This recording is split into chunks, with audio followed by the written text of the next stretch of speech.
Hi guys, welcome back. Welcome back to the channel. So good to have you on with me today. Welcome to this live stream, special one. We are looking at cortisol, and we're going to be talking about cortisol effects, especially for women's health, looking at issues around menstruation, menopause, and what is it about this stress hormone. So a little bit of a chit chat and answering frequently asked questions about the role of cortisol and how we can balance it in the body and reduce some of those effects that it would have. So we're going to go through that in a few moments. But just to ask, how are you guys doing? How was it last week? How was your week? How have you been? Busy week for me last week, and busy week this new week coming on. But yeah, all good. Life is good. I hope you're all well.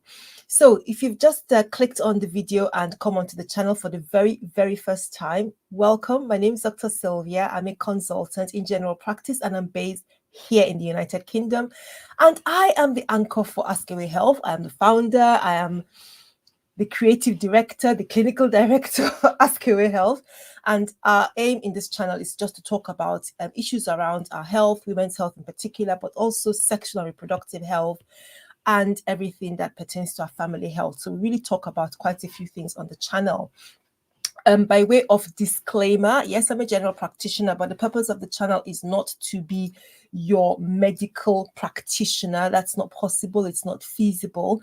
I do share information that will help to educate, provide awareness, and even signpost you, but I can't specifically diagnose your health condition. So you're welcome here. Welcome to ask questions, but if it relates to something specifically with regards to your own health and answering a question about some condition or the other, of course, I can't provide that, not only because I'm not your licensed practitioner. I am licensed definitely to practice medicine in the United Kingdom, but I'm not your own medical practitioner. Plus, I don't have access to all the useful information about your health background and so on and so forth that would help me make decision or help me provide you the advice that you need. So we're providing general education here. Anyway, with that said, with that out of the way, we're looking at cortisol, and the way I want to do it is by reviewing an article on our blog post or on our blog website, Ask Away Health, because we do have a channel that is dedicated to blogs and posts, but where we also have a health advice or health information service, which you can use for, I was just saying that I can't provide you health information specific to your own health here on YouTube, but I can provide some of that tailored to your specific need via the web channel. And so I'm going to be sharing our screen so we can look at that particular blog post that we put out on cortisol just a few days ago to try and break things down a little bit. Some of you may have read the post, or some of you might be coming across it for the very first time, and you may still have some more questions. This is our opportunity to do that. So let me share my screen and bring us onto that post. Bear with me. So let's see. Okay, so you should hopefully be yeah, I've started it right at the bottom, haven't I? So that is the post. So let me just make sure that we've got all the bits and pieces and you can still see me. Fantastic. So we're talking about cortisol. I'm not going to go through the entire post. It is really quite comprehensive, and that was done intentionally because there is so much about cortisol. And by all means, please go back and read once we've finished. The website is askawayhealth.org. Let me just go to the homepage here. So yes, this is the website, askawayhealth.org, and you're welcome to come and check it out. Like I said, we can provide tailored health information to you via the email health information service. You just go to ask me a question. You're welcome to do that. We're happy for donations to support the work that we're doing, because we only charge very minimal rates for the service that we provide. And of course, we've got our video library here. And we've also got a concierge service where we have a tailored support service for your health journey. So it may be something to do with general health or women's health, habits and addictions, and we do cover quite a few things. And of course, here's the blog. So we're looking at the specific blog section today, looking at cortisol, but there is a wealth of different conditions that we talk about. We publish 1 or 2 blogs every week. So you can also join the newsletter service by subscribing here. If you go right to the top of the page, the subscribe button takes you to the space where you can register to join the community, which will allow you to access and receive our regular blogs and newsletters. Okay, so let us go to cortisol, which is why I know you're here today, the infamous stress hormone. So we all know about cortisol, but do we really understand its role in our bodies, how it affects us, particularly as women? Cortisol has it has a complex role. It's a hormone, and hormones are chemical messengers who have very special jobs in the body. They're like they're being sent from one part of the body to achieve one action or the other, and without them, you can have very serious illness. If there are excessive amounts of them, you can also have serious illness. So that brings into the question the issues around balance. Okay, so, and that imbalance problems can affect any type of hormone, and we are looking at cortisol in particular. So like I said, it's known as the stress hormone. It's a vital hormone. It is produced by the adrenal gland. So let me just take a little break, because I love to share if it's possible. So these are the adrenal glands. The adrenal glands, okay, they are 2 organs located at the top of your kidneys, on either side. That's where the adrenal glands are located. So that's where cortisol is made. But in terms of how it works and how it's produced and how it comes into your system to do the job it does, it's regulated via a complex system that involves the brain and the adrenal glands.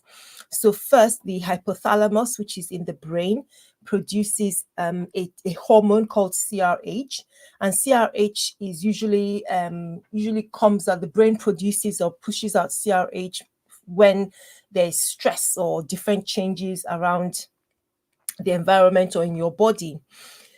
That CRH then goes to affect another organ in the brain, which is known as the pituitary gland, and it triggers the pituitary glands to produce another hormone called ACTH, and that goes into the bloodstream.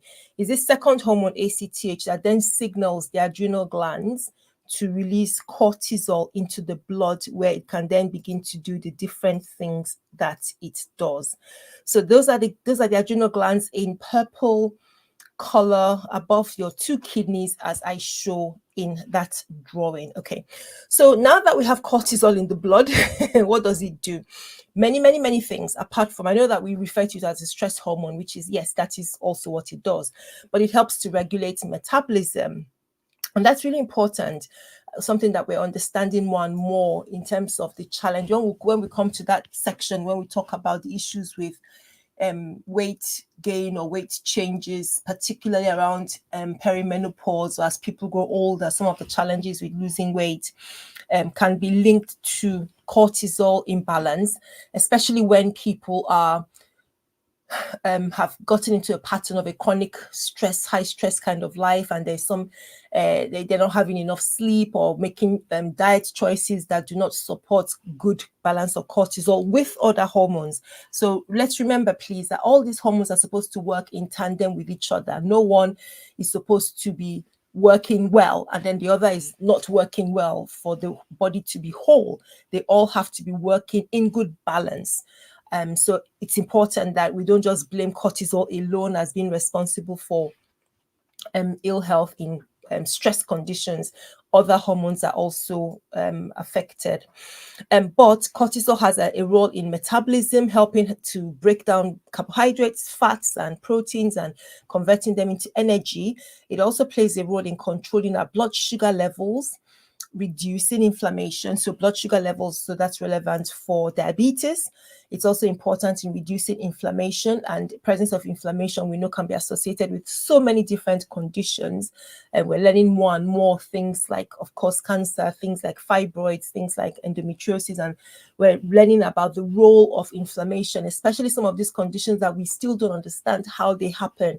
Perhaps there could be some of these hormones imbalance being involved in their development, regulating blood pressure, memory formation, and so on. Okay, so specifically with regards to what the job that cortisol does, so it's released in response to stress. So its job is to help the body to cope with stress by increasing the amount of energy we have available, enhancing metabolism. When it comes to the metabolism, it helps to increase blood sugar levels, helping to promote the breakdown of fats and proteins for energy. It also has an effect on the immune system, like I was talking about, its role in inflammation. So when there's acute stress, cortisol can help to suppress the immune response for a short while, just to make sure that the body's resources are prioritized towards dealing with immediate threats. It has an effect on the heart, the cardiovascular system.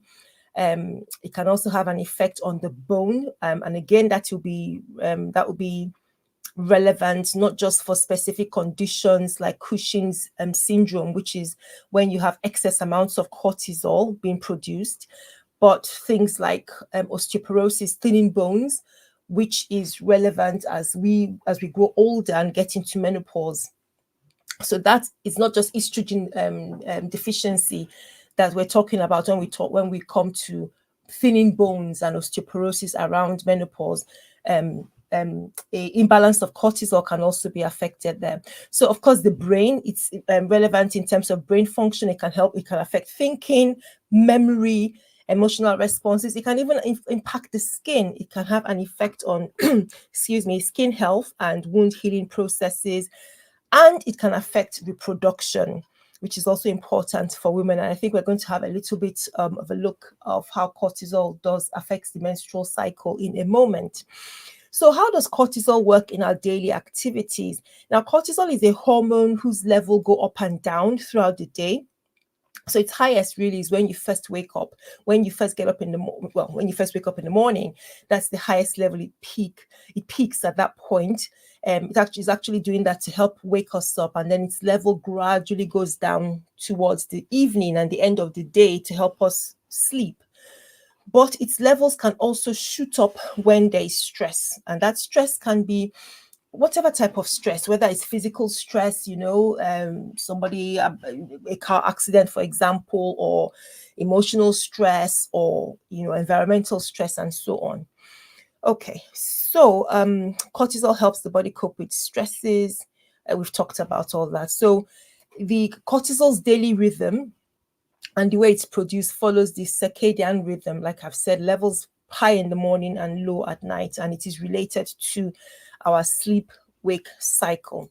All right, so in terms of how it affects women's health, let's look at the menstrual cycle. So we talk about that. I think what I really wanted to bring out here is how cortisol potentially, the levels of cortisol are higher according to some studies during the first half of the menstrual cycle. It's called the follicular phase, which is when the first few days that we have period.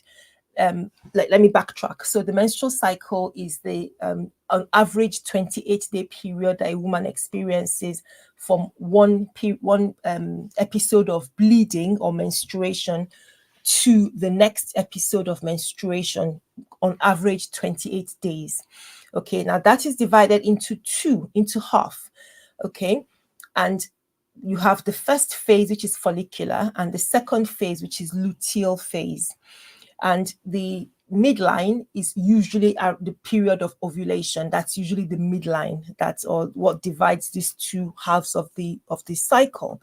So the follicular phase is when the first few days you have bleeding of the loss of blood from the womb for 3 to 4 days of the cycle. Then the remaining sort of 10 days of that cycle, then that's when the womb is preparing for ovulation, preparing for the possibility that an egg is going to be fertilized, and all the other business that will go on with that. So in the first half of the cycle, you've just had your blood flow, then you have 10 days, your body is changing internally, different things are happening. I think what is key about cortisol's role here is its role in terms of affecting your mood and energy levels, because women may be more alert and energetic during the follicular phase because of slightly higher cortisol levels. Now, it doesn't mean that cortisol levels will just drop in the second half of the cycle. They may go down a little bit, but not too much. So what you may experience is that during that second half, after ovulation has happened, because at this point, what your body is expecting is that the egg that was released will be fertilized. So your body is just your womb is now trying to get prepared for your womb is now trying to prepare for supporting a fertilized egg. That's really what should be happening. But in the event that there was no fertilization, then the womb instead will be preparing to evacuate or remove some of its content along with the egg. That is for the next menstruation that's going to come up in a few days' time. And so this luteal phase, sometimes the cortisol levels may drop a little bit, and this can affect your mood and energy, meaning that you're less energetic and less what's the word now? I think if during the first half your mood was sort of up and you are more motivated, more creative, I think that's the word I'm looking for. So during the second half of the cycle, it may be less so. Not that you lose your creative function altogether, but it is less than what it was. And so knowing this about your cycle may help women. Knowing this possible effects of cortisol may help you plan in terms of, right, you know that you're going to be a lot more productive, a lot more focused, a lot more alert during the first half of the cycle, just after your periods, and then towards the end of the month, and you're maybe a little bit lower, a little bit less able to do that, and that could be because of cortisol. So being aware of that can be very useful. Okay. So chronic stress and female hormones, there is some effect. It might lead to, that is when you experience chronic stress because of high cortisol. So cortisol levels are not coming down as they should because we are just constantly stressed. And like I said earlier, it could be physical, it could be emotional, it could be environmental types of stress. Whichever it is, it just pegs our cortisol levels at a higher it pegs our cortisol at a higher level than they should, and that can affect different things. It can affect the menstrual cycle and make it irregular. It could lead to fertility issues. It may, and because it's not proven yet, but you see, conditions like endometriosis, PCOS, and so on, we still don't know exactly why they happen. We don't know exactly. We know that, okay, there's hormone imbalance. We know that it has to do with, these effects on the womb tissue and on the ovary, but why? What exactly is it? We are still not 100% sure. Okay. Of course, there's an effect of cortisol on pregnancy. It's a little bit higher because cortisol is one of the is related to the production of progesterone, actually. So progesterone will go higher when you're pregnant because progesterone is the pregnancy hormone, supports your pregnancy. And so cortisol levels naturally will be a bit higher just to support the growth of the baby and help to do the other functions. So how does cortisol affect menopause and perimenopause? I'll just take this as one. So I think that's a really important area. And I'm just going to keep this picture up here because that's a challenge that many of us who are menopausal might experience when it comes to cortisol.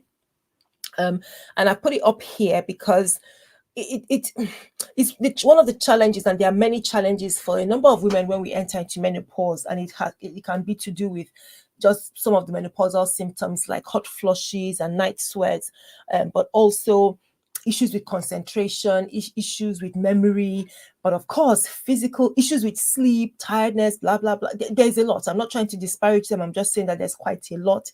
And I have a lot of menopause videos on the channel, and you're welcome to go and have a look at them. We talk about them, and I don't want to sort of digress too far, but the one I want to focus on particularly is a challenge with losing weight or maintaining or gaining weight, if you like, on maintaining a sleek physique or a healthy weight and shape that as you would want.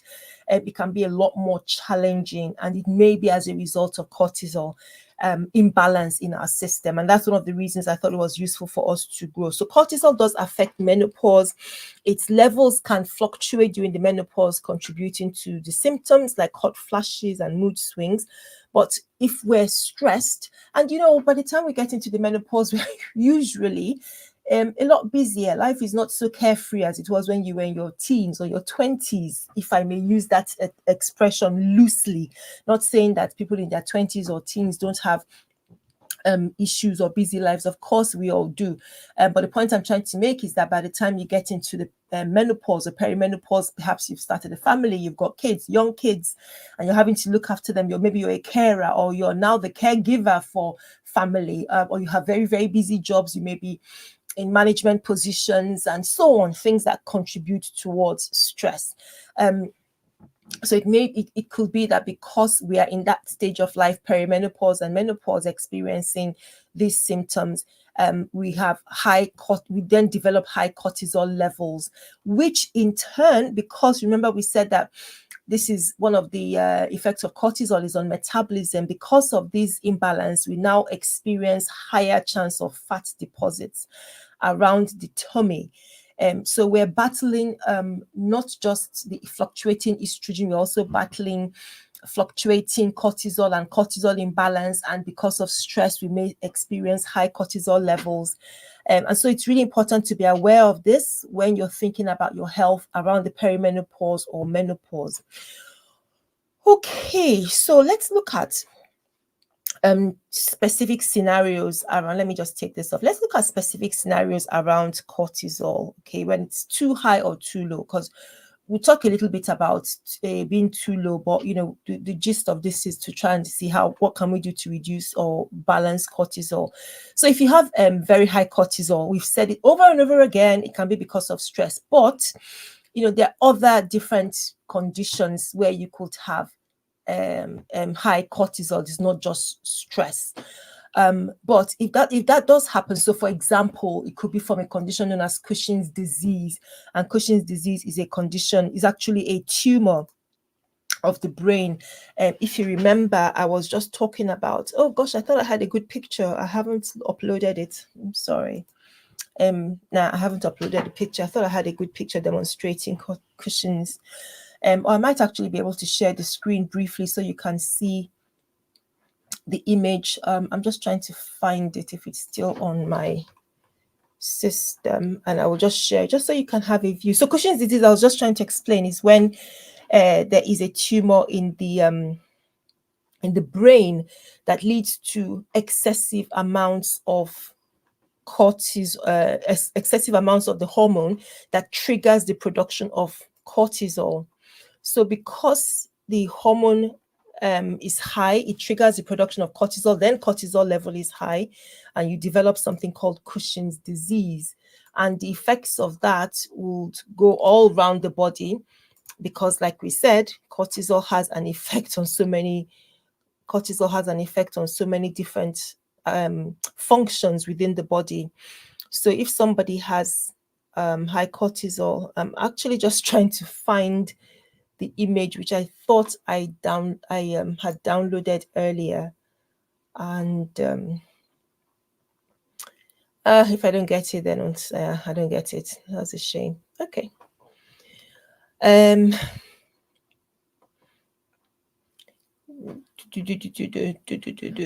Yeah. Well, the one I've got here is demonstrating Cushing's syndrome. So just don't be confused, okay? In both cases, you effectively have high cortisol. It's just that the disease is specifically as a result of, excuse me, the disease is specifically as a result of the tumor in the brain that I just mentioned, while Cushing's syndrome is as a result of elevated cortisol from so many different reasons, like taking medication, corticosteroid medication, or tumors of the adrenal gland itself. Okay, so that's just the difference. In both cases, you would have high cortisol, but Cushing's disease is just one type of the Cushing's syndrome. Okay, I think I've just given up on finding that image. I'm sorry, I should have prepared it, but I didn't. Let's just move ahead. Okay, so if you have too much cortisol from whatever cause, different problems could happen. Challenges with weight, blood pressure problems, sleeping problems, mood problems. So we generally, if a woman has a high cortisol level, see that she has excessive weight gain. So Just like we saw in that image, I'm going to bring it back now. Just like we saw, so excessive weight gain is a problem, especially around the tummy. So this is what they usually say or refer to as the cortisol belly. Okay. You could also have high blood pressure, and with that, you might have headaches. So and to be fair, they can be independent, but sometimes headaches are a feature of high blood pressure. Well, both of them can occur independent of each other if you have high cortisol. Sleep problems, like we said, there may be problems with the bowels, for example, constipation. And we've talked about how cortisol could affect the mood. So low mood, being irritable, cold indicates somebody who has Cushing's, high cortisol levels. I mentioned the effect on the skin earlier. So somebody with high cortisol level may experience skin that doesn't heal properly or heal quickly, or thinning skin, skin that gets bruised easily, tiredness, thin bones, difficulty concentrating. So if you have any of these, and to the degree that you're feeling unwell with them, please, you should be having a chat with your doctor so that we can look at the tests that we can have to detect and then proceed with treatment if that is necessary. Okay, what about low cortisol? So we just talked about high. Low cortisol is also known as adrenal insufficiency, of course, relating to the adrenal gland, but again, can have many different causes. And can I say again that Cushing's disease and syndrome, these are rare, okay? They're rare, but we mentioned them because these are quite sort of within the medical community, sort of reasonably well-known conditions. But in terms of looking at the cause, they are considerably rare compared to other causes, for example, like medication. Similar, when you're talking about low cortisol level, there is a condition known as Addison's disease, which is an autoimmune condition, which is where the body's immune system mistakenly attacks itself. In this case, it's attacking the adrenal glands. So let's take this screen off because now we're talking about low cortisol levels. So back to looking at the adrenal glands. So when the adrenal glands are attacked by the when they're in terms of the body itself is attacking the adrenal glands, then you're going to have this condition. Excuse me. Give me a moment.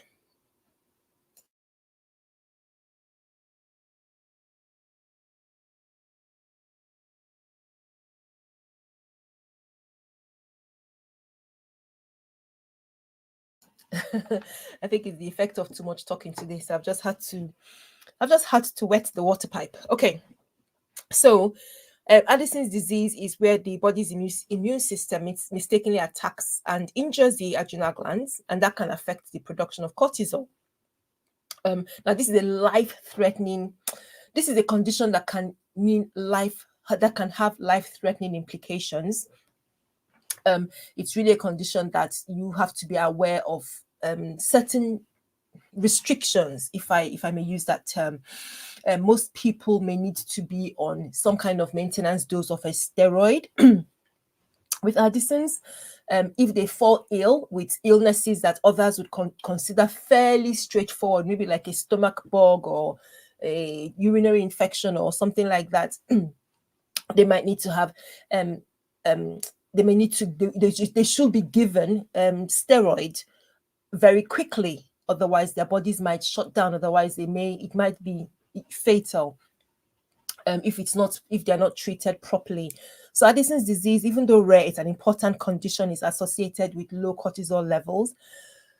And the other things that can lead to low cortisol, like I've listed in the blog post, affecting the adrenal gland, like adrenal cancer, tuberculosis, problems in the brain, affecting the pituitary gland or the hypothalamus, medications, genes, chronic stress. Yes, on the other hand, chronic stress could also lead to low cortisol levels when it's prolonged. Eventually can damage that HPA, the hypothalamo-pituitary adrenal function. That's the complex function that allows or that governs or regulates the production of cortisol. Other things like illness, sepsis, that's a severe life-threatening condition where, because of an infection from any part of the body, leads to the shutting down of our organs. can stress the body. So that is what you have with low cortisol levels. Symptoms might include being tired, weakness, weight loss, low blood pressure, dizziness, tummy pain. There might be issues with menstruation and low blood sugar.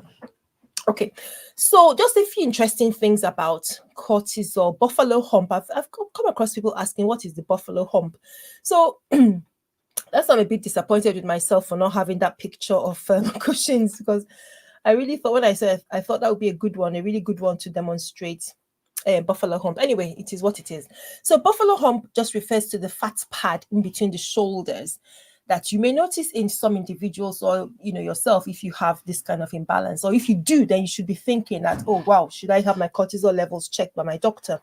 So you can see on this image on the right side, without the buffalo hump, you have a sort of nice trim back, upper back. But on the other side, where you have that fat pad, that you can see the arrow demonstrating a sort of hunch or bulkiness around the shoulder, it could be a feature of somebody with high cortisol. So that's what the buffalo hump means. That's what that term refers to. And so we describe it in the post as the accumulation of fat between the shoulders, often seen in people with excess cortisol. Okay, then the other one is the cortisol belly, and I've shown that a couple of times. It is that situation where where you have the accumulation of fat around the abdomen. And it's such a, you would know and you would agree with me, such a tricky, challenging situation, because people will go on diets, they'll go on special exercises and all sorts of things to try and manage belly fat or tummy fat, and struggle to get rid of it for different reasons. And one of those reasons could be because of imbalance of cortisol. So what is the belly fat? What is the cortisol belly? So it's abdominal obesity, where you have accumulation of fat around the abdomen due to high cortisol level. And it may be from chronic stress, but it could also be from, steroids and other medical conditions. We've talked about them already. Having high cortisol level, okay, can lead to overeating and weight gain, especially in the abdominal area. And that includes both subcutaneous fat and deep fat, the visceral fat. Okay, so that may explain why somebody is doing their best on their diet and doing their best on the exercises, the crunches, the hits, and all the cardio and everything else, but still struggling to lose that excess fat around the core. Okay, so we've looked at different things around cortisol. We looked at the role of cortisol. There's a brief mention about supplements that may be useful for reducing cortisol. The key thing, how useful are they? It can vary from person to person. The most important thing is to talk to your health provider before starting any supplements, especially if you're somebody who has imbalance in cortisol. Your practitioner should be involved in what's the appropriate treatment. And if you're thinking about supplements, then please make sure that they are aware of your plan or your intention. They can advise you, and they can also ensure that it's not interacting with any other medicine that you're taking. So things like ashwagandha, rhodiola, for example, then fish oil, magnesium, vitamin C have been thought that they may have some effect. But again, like I said, please speak to your practitioner before starting them. So we're talking about reducing cortisol, the key things. Now, if you have any of these symptoms that we talked about already, and you're just considering or concerned, I've been on this journey. I'm speaking to people perhaps late 30s, early 40s, going into our 50s or 60s, thinking about trying to have a stable weight but struggling. Then it may be a good idea to have a look at your cortisol and have a chat with your doctor about, looking at your cortisol levels. For people who have excessively quite high levels of cortisol, it wouldn't just be a weight problem, as you would, we talked about issues with blood pressure, issues with skin and bones and so on, could also happen. But there are stress management techniques. So if you're somebody whose levels are not severely high, but at a point where it would be useful to could help with your weight control to maintain a balance. Things like stress management, and for us, all of us, that could be different. It could be meditation, it could be yoga, deep breathing exercises, and regular activity. So, getting a gym subscription, if you're not into gym, walking regularly, dancing, whatever, swimming, whatever it is that rocks your boat. It is important to just be active. It's important to be active, because you're not just targeting your the abdominal fat at that point. You're just trying to ensure a balance of your hormones and not just cortisol. Because like I said at the beginning, all these hormones are working hand in hand. So it's good. These activities would help to keep you well overall. They would help to address high levels of many of these hormones, because to an extent they can affect the brain and the connection between the brain and the other organs responsible for developing these organs. And we do have studies that tell us about how activities like this, outside of medication, outside of surgical treatments, can have a positive impact. So this is talking about lifestyle changes. Sleep is so important.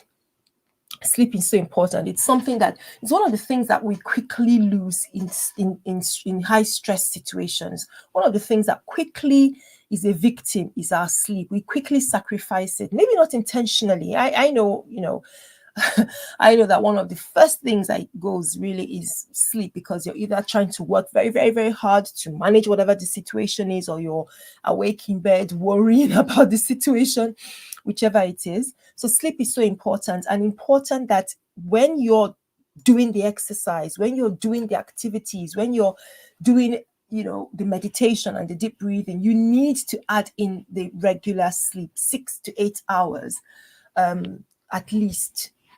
For most of us, as we grow older, sometimes we can't manage the full 7 or 8 hours, but trying to make sure that you create a space in your home where you have you can rest, your eyes can shut, your body can rest. So sleep is so important. We shouldn't underrate it. Apart from sleep and exercise, of course, your food, nutrition, what we're eating, cutting down on processed food. I'm not going to make this complicated. I haven't got any specific eat that and don't eat that. We've heard so much already about the potential impacts of processed food on our health. And so excessive amounts of processed food, salt, sugar, all these are going to contribute towards imbalance of our hormones, and particularly cortisol. So the rest of the post just looks at specific ways, guidance around what you can do, emphasizes the fact that it's a holistic approach. Being aware of cortisol's role in the body is important. And once you figure it out that, okay, all this activity I've been putting in, perhaps the reason I've not been successful is that my cortisol levels may not be what they should be. So you can have a chat with your practitioner, like I've said, about your cortisol levels. It can be measured. There are tests that you can do at home. There are tests that your doctor can arrange, different types of tests. You can have the cortisol blood test, or the cortisol saliva test. Which is what we show. I think it's a thumbnail on one part of the blog. So you can do that test at home, and that will be useful to figure out what your cortisol levels are for your doctor, determine whether there are any imbalances that need correction, and just give you an idea of what else you can do in terms of providing the health that you need. Right, so let us round up today's presentation on cortisol, and please let me know if you have any questions on this subject. You can share those in the community section. I'm going to stop sharing the screen now. You can share those in the community section of this video, or you're very much welcome to share or to send them to the email service, and then we can sort of chat. If you want to talk about results, or you want to talk about the symptoms that you're having, that is not a problem. So thank you so much for watching. Cortisol is an important hormone, so important in different activities around the body. As we've seen, imbalance is an issue, not just whether it's too high or whether it's too low. Both of them can create problems. more commonly, when it's not associated with severe conditions, it can be a challenge, especially around perimenopause or menopause. We also saw how it could affect us during in younger women who are still having their periods, and how it can affect one half of your cycle compared to the other. And so being armed with that information could help you plan ahead, and you realize that you're probably going to get much more work done in a faster or more effective way this time of the month compared to the second half of the month. It's just something to think about. So I hope that's been helpful. Thank you so much for joining me for this episode. And yeah, please give this video a like. And of course, do consider subscribing to the channel. Don't forget to do that. It's much appreciated. Thank you for spending this amount of time with me today. And then, yeah, I'll see you again in the next one. Bye-bye, guys.